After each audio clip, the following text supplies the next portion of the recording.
So how were your collisions? Did you notice anything about the momentum and energy? Take a look at momentum first. So in this case, we're really looking at the speed part or velocity part of momentum. So doing our qualitative observations, slow, medium, or fast. So let's look at slow speed on the incoming collision. Slow in, same speed, slow outward. Law of conservation of momentum.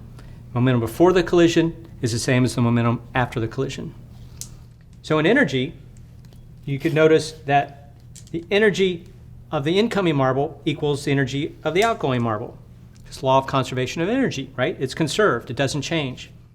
So what does this mean for car crashes? Well, there's a lot of energy in a car crash, and it's conserved, right? So it has to go somewhere. So it's the job of a well-designed car to manage that energy and keep it away from the occupants during a crash.